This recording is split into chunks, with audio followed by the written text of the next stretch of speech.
Welcome to the Time Is Now podcast. My name is Jody Albert Moss, and this is episode 9.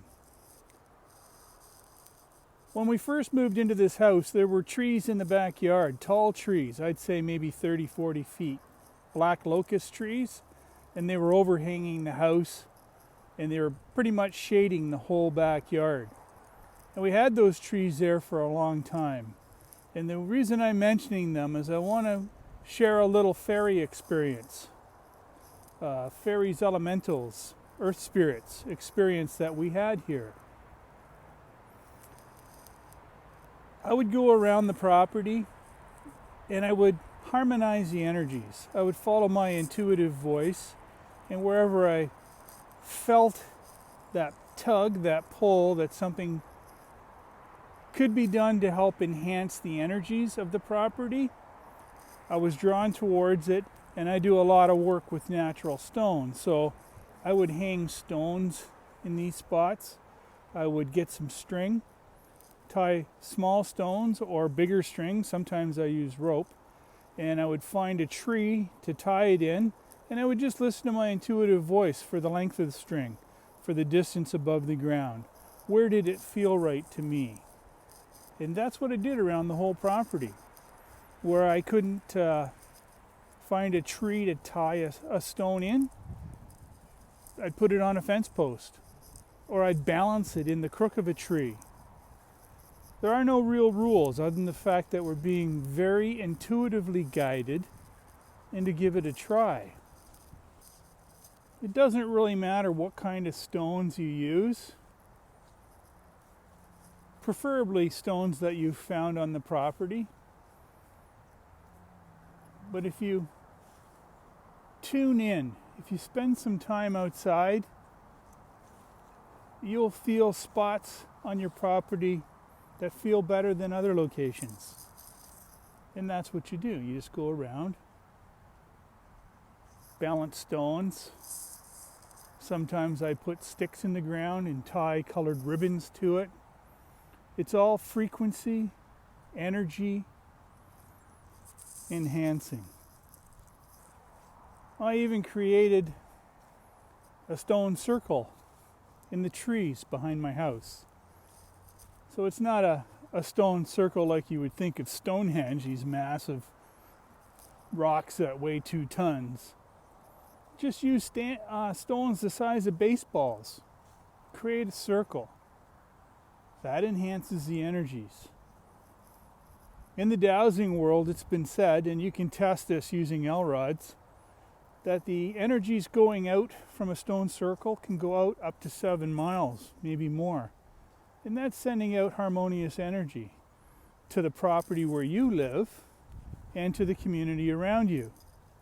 So not only do I have a bigger stone circle outside, but I also make small stone circles in my house.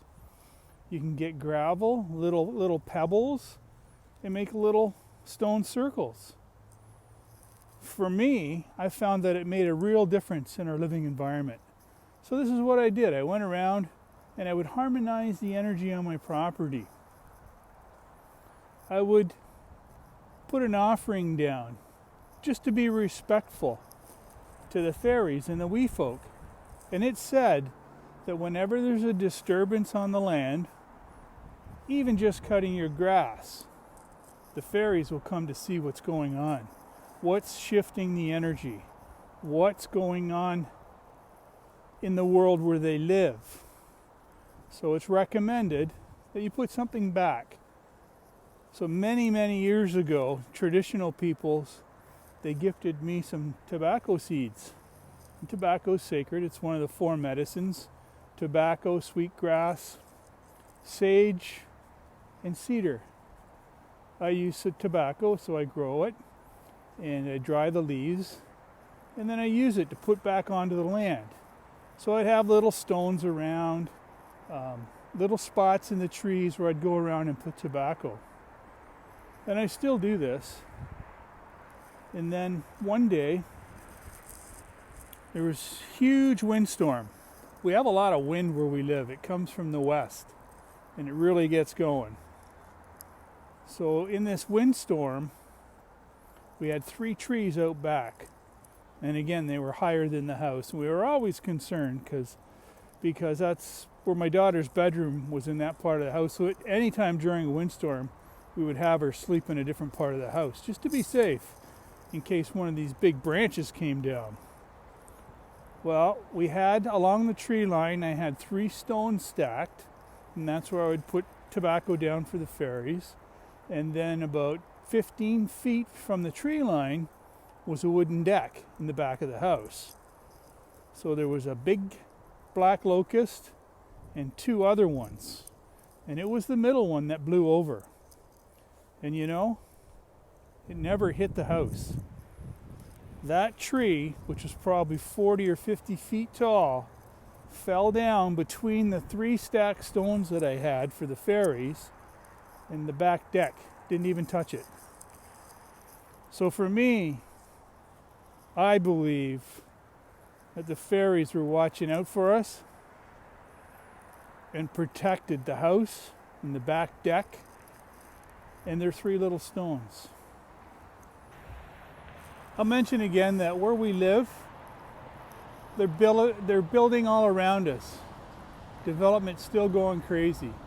Now they're going to develop on the south side of us and put in, well, right now it's 3 condo buildings that are about 7 stories high. So we're slowly getting squeezed out. But we make do, you know. There are no perfect conditions, again, when it comes to spirituality, but we have to try. So, it's my little piece of land where I live, and I try to be respectful. I try to get out and walk around it. Can't do it every day sometimes. You can hear the geese. The wildlife's getting all squeezed out.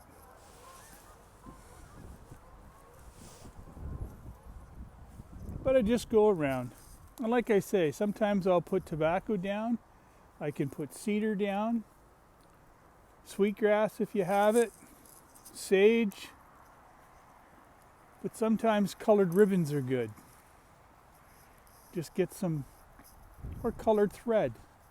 And feel your intuitive voice guiding you as to what colors to tie in the trees, and just let the land know that you're interacting with it.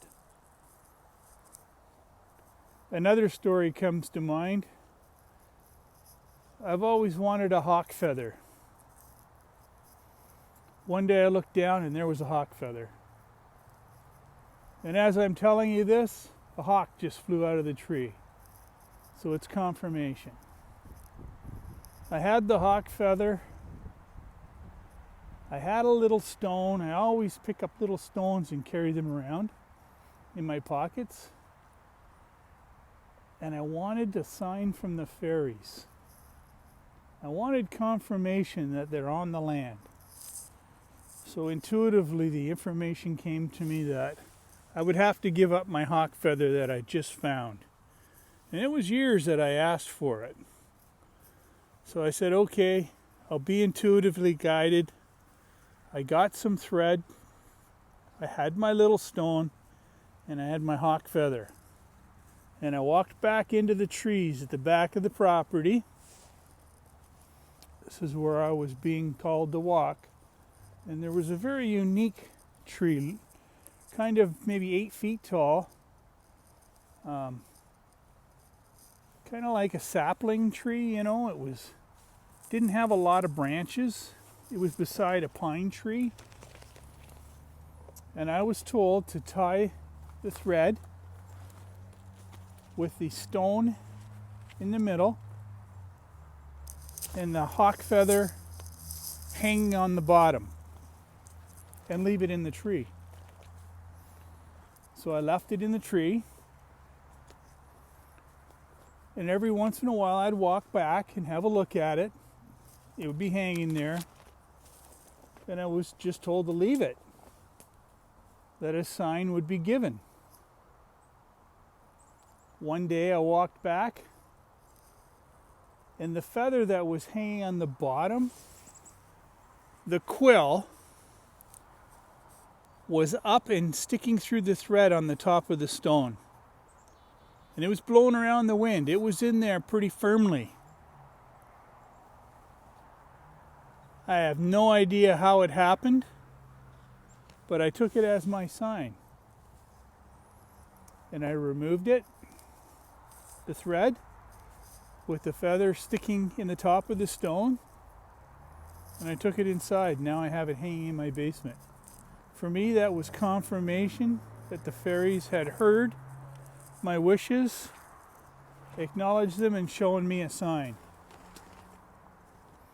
So that's pretty interesting. These are the kinds of things that happen on this property.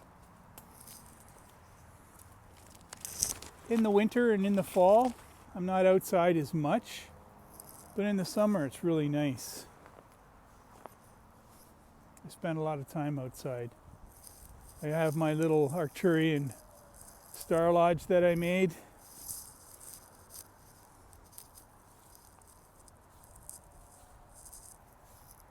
It's on the land. It is being modified, so now it's 9 sides with an internal area, and there's a wood stove in it for heat, and I go in there. That's where I meditate.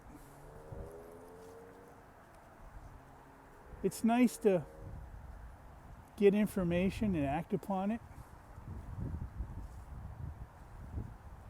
It's a special place for me. I can go in there and not have the heat on, and I can go in there and make it extremely hot. Depends what my inner voice says to me, my inner guidance system. If we want to have these experiences on the land with the energies,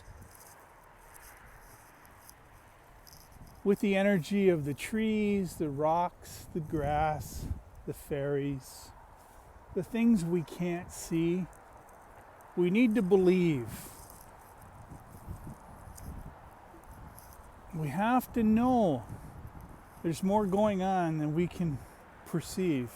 They say we only see a small part of what's really around us. As our frequencies change, and we can do this through meditation, we're open to receive more experiences. You know, if you want to do magic, you have to believe in magic. If you want to see miracles and do miracles, you have to believe in miracles.